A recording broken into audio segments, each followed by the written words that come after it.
everybody, and welcome to Sidebar with me, JT, Brother Brewmeister. It's so nice to have you here. Thank you so much for being members, and you get the early access in 3 days. Everybody else will see it, but for you all, it's early. And so today we are going to be talking about false confessions and the Norfolk Four here on Sidebar. And so I feel like I've been doing this true crime thing for quite some time. And I guess it's one of the hobbies that is stuck. I've stuck with the most, I guess. But would I love for it to be full time? Absolutely. But that's not really the point. The point is, in my time covering true crime and true crime adjacent, I've seen some pretty gnarly things. And I don't mean gnarly in the sense of like a West Coast surfer riding gnarly waves. I mean, see the definition of my brother in the dictionary. But what I do mean is just the incredibly horrifying stories that come across the desk, whether it be in the form of trials for the live stream or the cases for the podcasts that I do. I think I think that a lot of people think that myself and co-hosts, including Brandi, uh, a lot of people tend to think that podcast slash live streamers, broadcast and then dump. That once we tell a story or we cover a case or a trial, that case is put away on the shelf and that we don't concern ourselves with it again.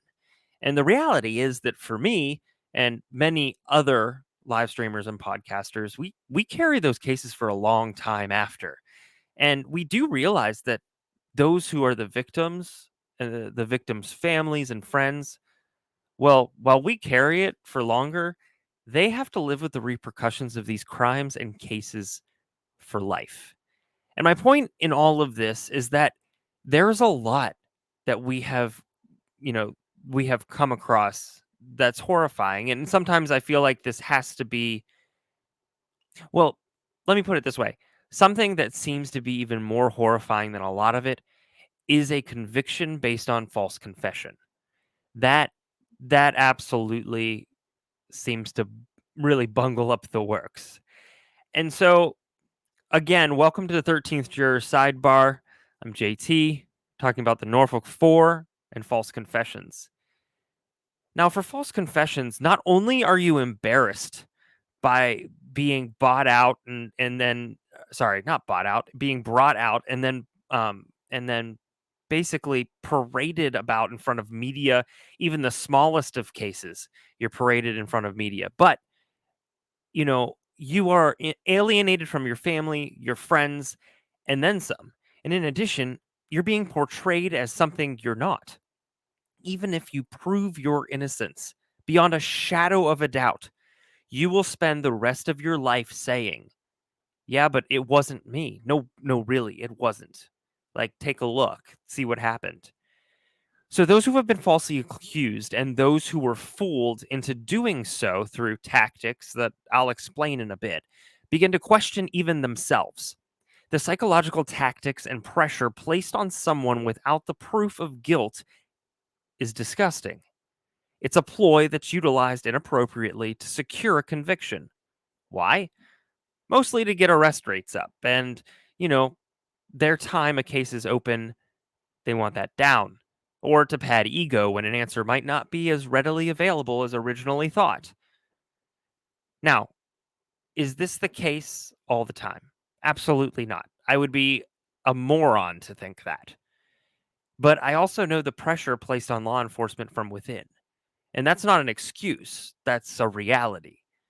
So let's get into false confessions and the case of the Norfolk Four.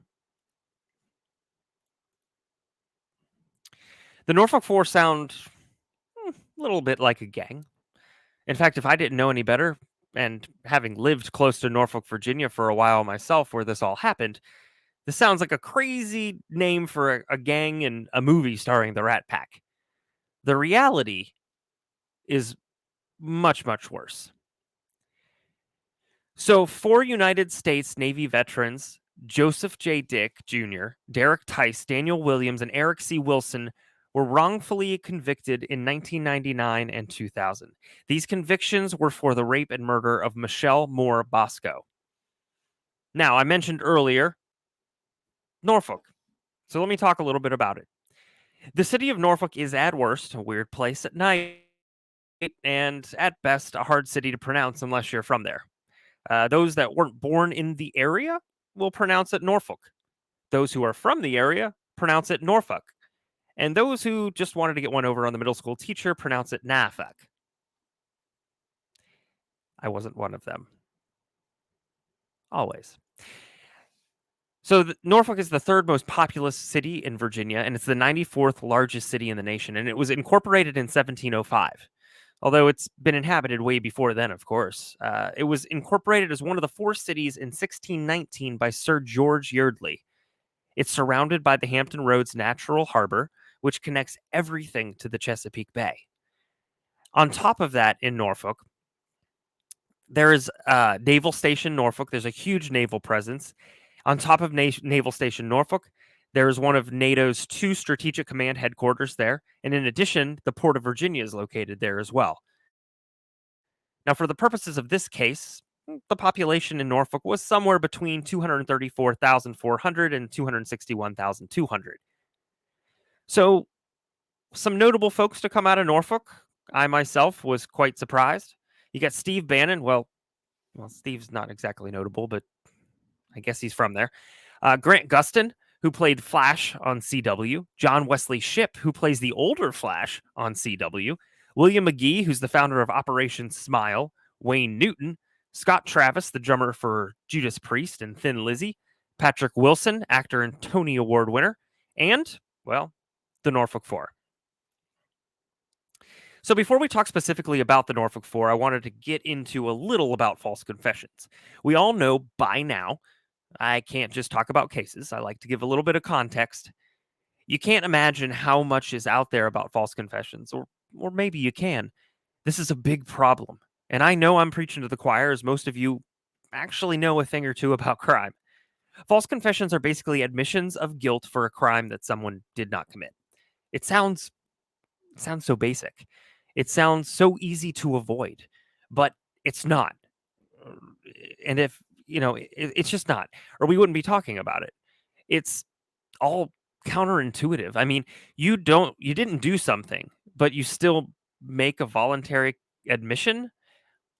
Well, let's talk a little bit about false confession in general. Um, there's a difference between false confessions and forced confessions. Forced confessions happen when there is the use of torture or threat or of physical harm. Now, I didn't see much regarding the threat of death penalty here, but my thoughts are if it causes mental distress, and then that's a version of torture. If you're going to threaten the death penalty, causing mental distress, I see that somewhat as a psychological torture. Now, I don't know if that's how many see it. In my book, it is. So there are at least three big causes of false confessions. In an article called False Confessions, Causes, Consequences, and Implications, Dr. Richard Leo states these are misclassification, coercion, and contamination. Now, while there is no single cause, these three errors happen during the sequential events of interrogations. So, misclassification occurs when detectives simply decide that the person they have in custody, whether innocent or guilty, is just straight up guilty. Davis and Leo say, quote, the path to false confession begins as it must when police target an innocent suspect. One specific suspect once specific suspects are targeted, police interviews and interrogations are thereafter guided by the presumption of guilt.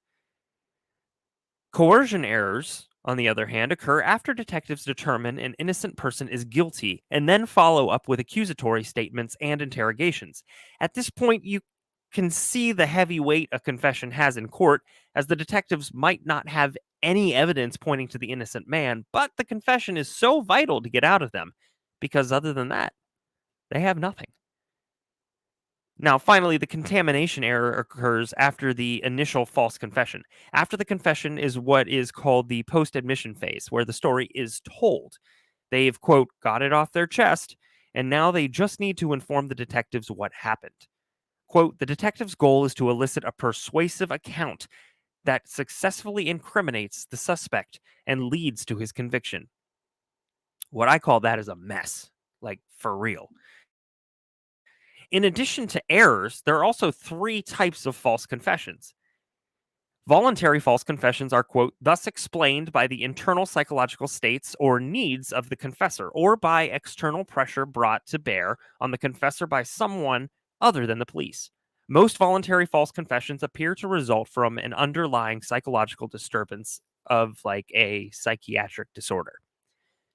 Compliant false confessions occur when someone confesses due to police coercion, stress, or pressure to either end the interrogation or take advantage of a deal, also known as, quote, we won't give you the death penalty if you confess. Finally, persuaded false confessions occur when police interrogation tactics cause an innocent suspect to doubt his memory, and he becomes temporarily persuaded that it is more likely than not that he committed the crime, despite having absolutely no memory of committing it. It's quite the occurrence, and boy, is it ever an occurrence.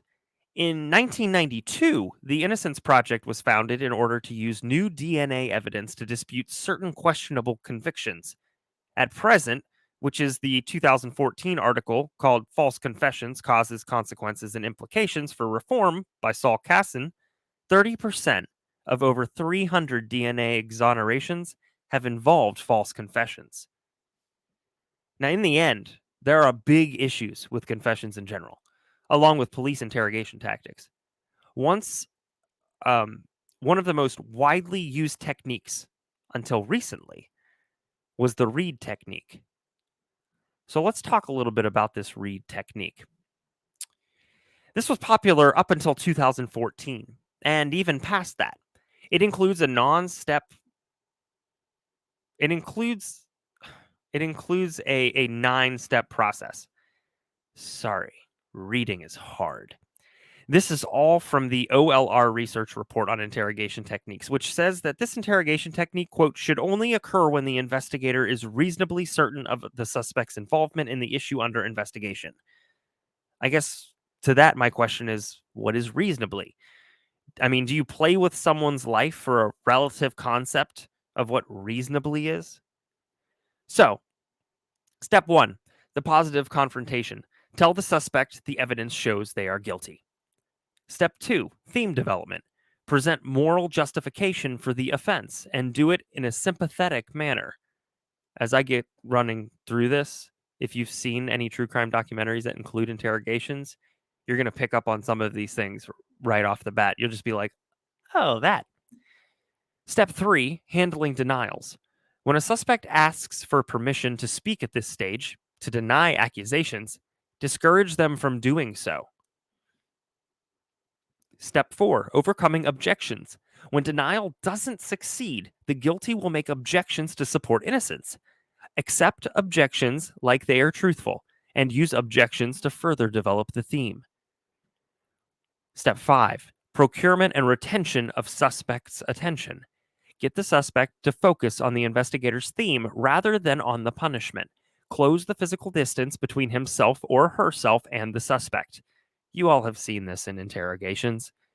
You see the detective kind of sit up a little bit, pull between at the chair right under him and pull himself forward and get closer. We've seen it a lot. We see it all the time. Number 6, handling the suspect's passive mood. Intensify the presentation and concentrate on central reasons as justification. Display understanding and a sympathetic demeanor. Number 7, or step 7, presenting an alternative question. Investigator presents two choices while assuming guilt. Now, for instance, this looks like, did you plan this thing out or did it just happen spur of the moment? Follow the questions with supporting statements that encourage the suspect to choose the more understandable side. Now, you'll notice out of those two options, I didn't do it wasn't one of them. Having the suspect orally relate various details of the offense. That's step 8. After the suspect accepts the alternative, which is admitting guilt, respond with a statement of reinforcement acknowledging the admission. Obtain a brief oral review of the basic events before asking detailed questions. Step 9. converting an oral confession to a written confession, repeating Miranda warnings, avoiding leading questions, using the suspect's own language. But the question really is, what about the 8 steps before that? Why was that just considered for step 9? Leading interrogation tactic. The read technique was a leading interrogation tactic and it's led to countless confessions. The problem is that this technique has been found to lead to more false confessions than anything because the subjects provided less information. It remains one of the more confrontational methods. And it took until 2017 for someone to say it was no longer to be used because of its coercive methods. Now, has it actually been replaced? Well, that takes training and time and money, I guess. Now, there are a few more techniques. The read method is just the most messed up one, but also it's the most used one. I'm sure there are others that have been used that are violent and insane as well, but this one's the most used. Now, as an alternative to the read method, in England, they use the peace method. I just want to talk about one other method to let everyone know that all things police or law enforcement aren't entrapment. Sometimes it might seem like that with everything that we discuss. So the peace method, in peace, that stands for preparation and planning, engage and explain, account, closure, and evaluation. Now, listen, I'm not going to go into many details, but I will say that overall, this method allows a suspect to tell his or her story without interruption before presenting the suspect with any contradictions between story and evidence. The important part is that the investigators are not allowed to deceive suspects.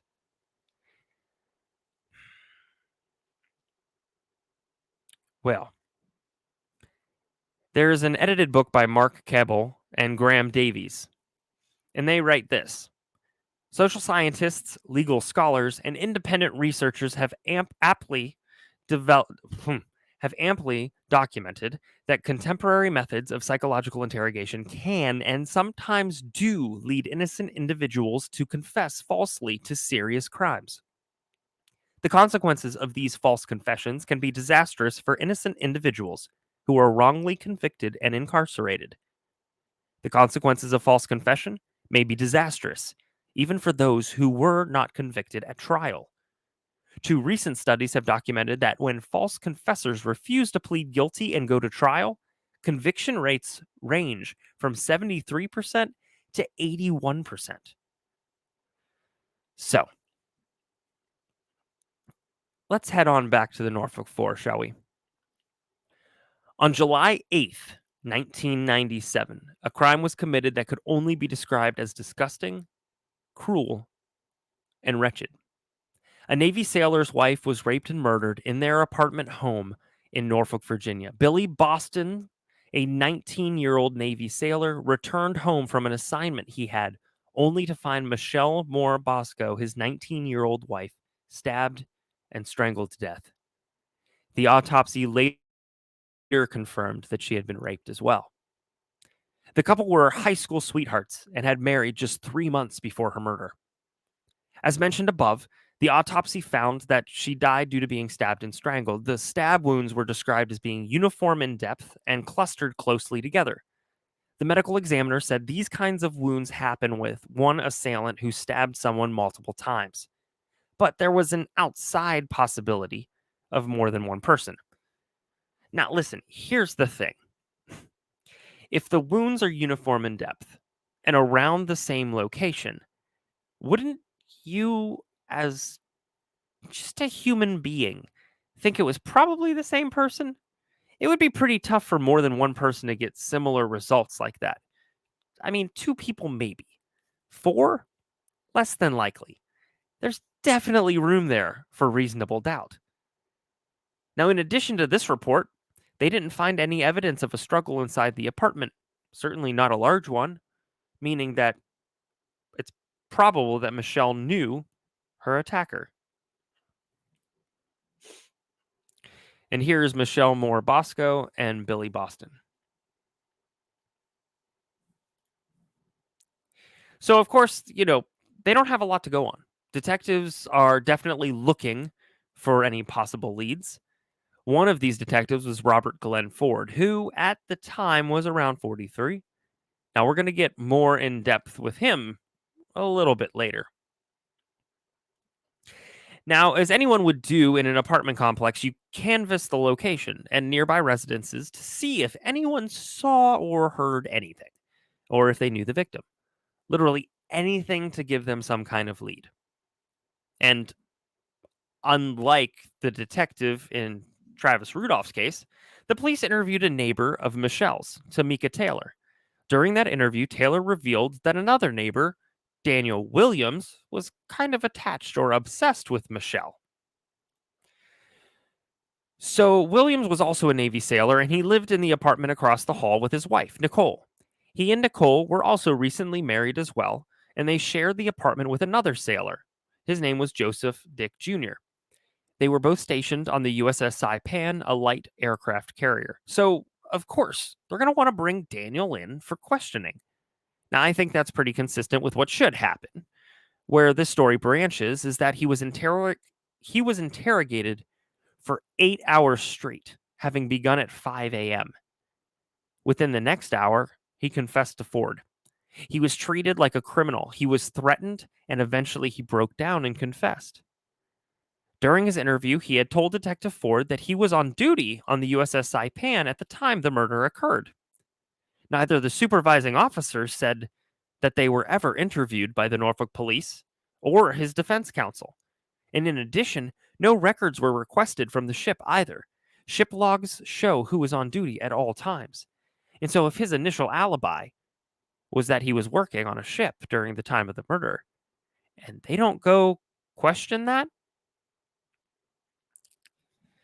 the assistant Commonwealth's attorney made the claim that he wasn't on the ship, even though it could have been proven or disproven, but the state didn't have to prove it, nor did they have to disprove his alibi, because, well, guess what?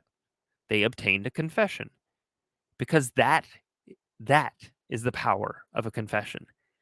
Now, waiting for his trial, he roomed with a jailhouse informant who stated there was another person who should be investigated, and it was Eric Wilson, another sailor.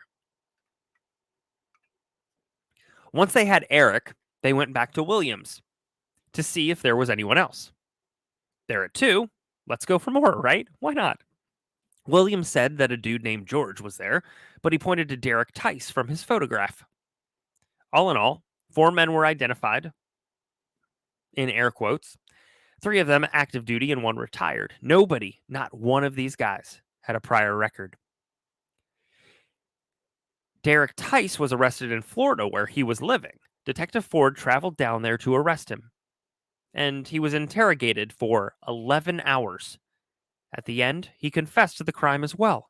In addition, he named two further Navy men, John Paulette and Jeffrey A. Ferris. Now, in return, John and Jeffrey were arrested for rape and capital murder. The difference with these two sailors is that they did not confess. Jeffrey Ferris asked for a lawyer, which in turn stopped his interrogation. John Pauley was actually cleared, as he was confirmed being hundreds of miles away at the time of the murder. They had work records and bank records, and I'm surprised they looked into them because they sure didn't look into anyone else's. Perhaps these ones were just too obvious to miss. I want so badly to get into the DNA right now, but the claims and additions of other suspects aren't over. And to that I say, good grief, Charlie Brown. Now, again, in October of 1998, over a year after the murder, they interrogated Tice, who then named John E. Dander as a seventh individual. Seventh. Of course, John didn't confess either, primarily because he didn't do it, as he was living states away in Pennsylvania. But that apparently isn't enough. Despite having a few documents stating where he was still indicted for rape and capital murder. So, what about the DNA, you say? Of course, this was the late 90s, and while DNA wasn't uncommon, it certainly wasn't as expeditious as it, well, still isn't now. Is now? I guess it depends on who you are and what the case is. When Daniel Williams was arrested, DNA was taken. This was in early 97. It wasn't until December 97 that police learned Williams' DNA wasn't a match. As if that wasn't bad enough, it wasn't until April 1998 in which they told his attorney his DNA wasn't a match. I'll give you a second. Let's pick our jaws back up off the floor. Because that's, well, it's quite a we know something you don't know. Nyeh, nyeh, nyeh, nyeh, nyeh. And if you think that timeline is effed, in January of 98, 3 months before the defense attorney was told about the DNA, they offered Williams a plea agreement in which he would plead guilty for a life sentence and not death. They knew his DNA didn't match. A couple months later, they offered him a plea agreement 3 months before they told his attorney that his DNA didn't match. Williams, thankfully, refused it. And it was at that time the police, well, they didn't know where to go. So they simply arrested Williams's roommate, Joe Dick. So, March of 1998, Dick's DNA was excluded as well. When Dick named Eric Wilson as a co-conspirator, his DNA was also excluded from the evidence at the scene. Tice's DNA was excluded as well. In February 1999, almost 2 years after the murder, another DNA test was available, and that excluded all 7 men from the DNA at the crime scene. The last 3 men named, John Dander, John Pauley, and Jeffrey Fari, had their charges dropped. But that didn't stop them from being in jail for a period of time, though. Now, despite all of the DNA not matching, Detective Ford and prosecutor Damian Hansen kept acting as if the other 4 were part of a, quote, multiple offender attack. Now, I cannot even begin to express my displeasure at this. So, what happened what happened in 99 and 2000 while the real Slim Shady was on the radio? Well, this is what happened. The trials continued. But of course, the story doesn't end there. So let's Tarantino this crap and let's go back to summer of 97. And let's talk a little bit about Omar Ballard. Omar Abdul Ballard enters this story summer of 97, and this is around the same time he met both Bill and Michelle Bosco. Now, June 27th, 1997, Omar, if he hadn't already proven himself to be a massive pile of cow turds when he beat a woman, Melissa Morse, with a bat at the same apartment complex that the Boscos lived at. His friend lived in an apartment there, and her name was Tamika Taylor. The woman who lived next to the Boscos, who pointed out Daniel Williams as a, quote, weirdo, and which led to him being arrested, interrogated, and creating an avalanche of poor form on the Norfolk Police Department's part. Breathe. So while the heat was on, Tamika took Omar over to the couple's apartment. So Omar had beaten Melissa Morse with a bat. The heat was on him. He went to Tamika Taylor. Tamika then took Omar to the Bosco's apartment. Now, you'd think this would spike some concern, but William Bosco allowed him to stay there and actively turned men away who were looking for him. That's kind of a hashtag not cool, bro. I think the kids do this for hashtags now. I don't know. But we're going to get back to his involvement with the Boscos. 10 days after the rape and murder of Michelle, he beat and raped a 14-year-old girl a mile away from the apartments. For that crime, he was apprehended. Now, this was January 1998, and he pleaded guilty. A little later, he was charged with the other brutal attack, and he was put away for 41 years in prison. Of course, for whatever reason, Omar found it important to brag to someone from prison in February of 99. He decided he would threaten someone by writing a letter and how he, so here's the deal. He wanted to threaten somebody that was outside the prison, decided to write a letter, and he chose this way to make her scared. He claimed in the letter to have murdered Michelle Moore-Bosko. Now, that's a turn of events. Now, this is February of 99, and around this time, when the 7 men, all 7 of them were excluded due to the DNA tests, this letter was done. And at what point they had this letter versus the DNA, I don't really know. What I do know is this. Tamika Taylor, the person who Omar sheltered with for a bit, said that she told Norfolk police pretty quickly about the murder in question and that they should investigate Omar as a person of interest. That would have been in 97. It wasn't until February 99 that they decided to look into it. Police had received a copy around that time. When questioned, Omar confessed twice to the police in March and April of 99. Not only that, but papers were sent to the court, including the confession. Not only that, but I happened to find his affidavit with the confession. Line 2. I acted alone when I killed Michelle Moore-Bosko. None of the other individuals who were charged with raping or killing Michelle were there or involved in any way. They are all innocent, and the ones who are in prison are serving long sentences for crimes that they did not commit. Line 8. After I had sex with her and killed her, I left Michelle's house in the early morning hours of July 8th, 1997, and went to Tamika's house where I slept on the couch. The police questioned Tamika that day, but they did not ask me any questions. Line 9.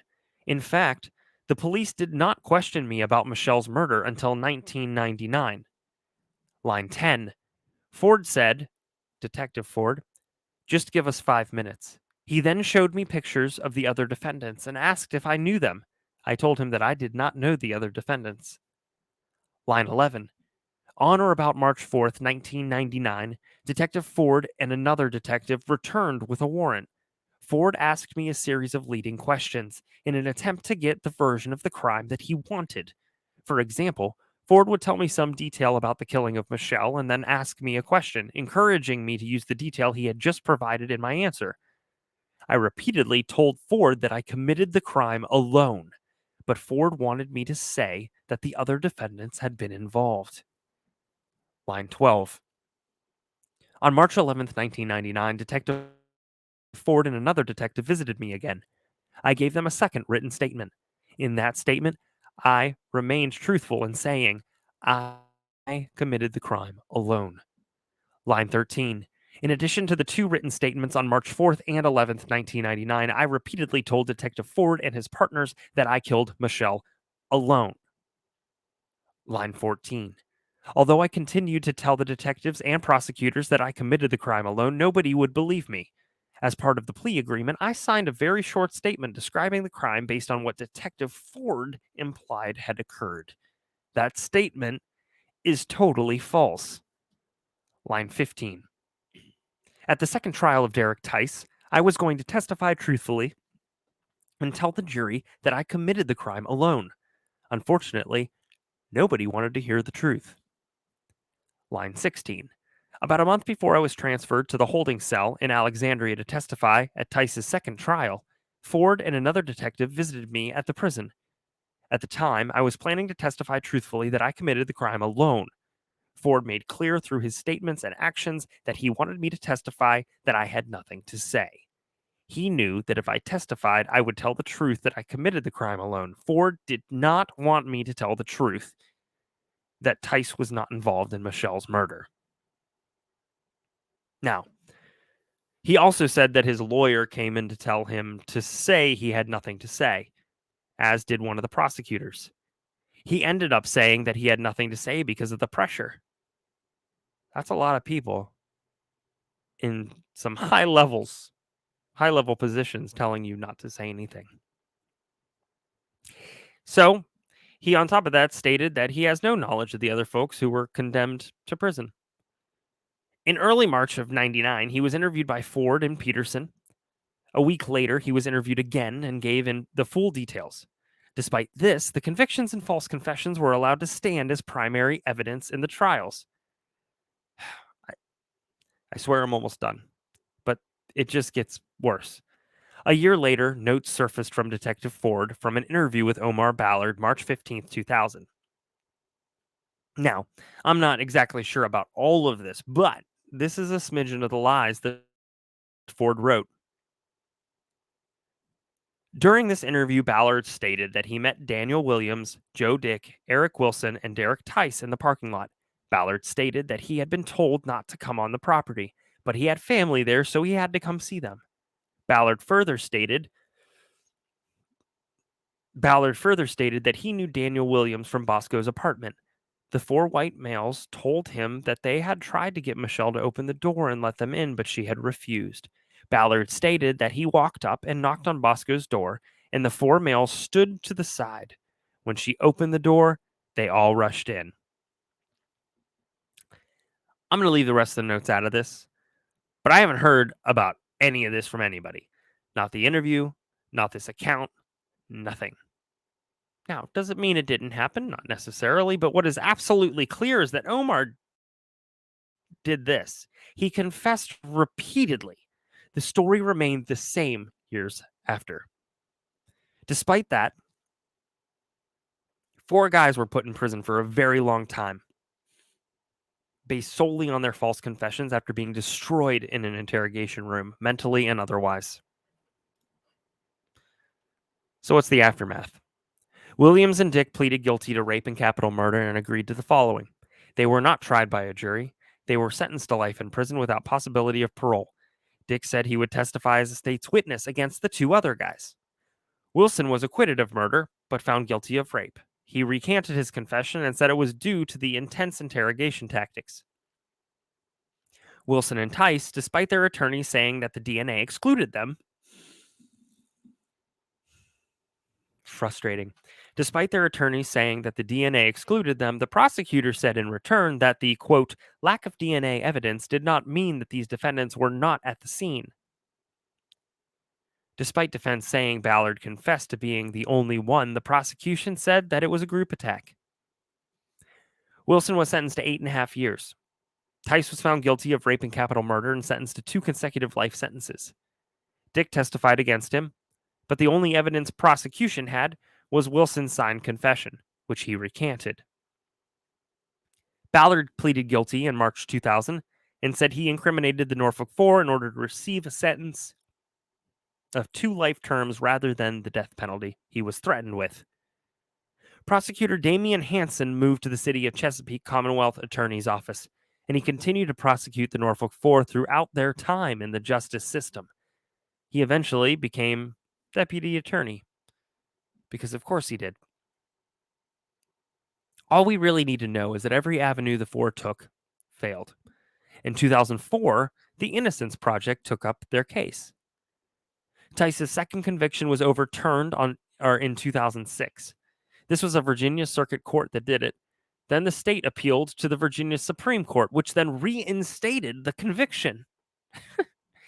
They let him out. They pulled him back. There was a petition for habeas corpus filed, and the circuit court's decision to vacate charges and convictions was upheld, and he was freed in 2011, 14 years later. Around May 2010, the infamous detective Robert Ford was indicted in Virginia on unrelated federal extortion charges. He accepted money from criminal suspects in return for favorable treatment. Of course, defense attorneys said, "Hey, wait a minute," and they called for their client's charges to be vacated. The convictions of Williams and Dick were vacated,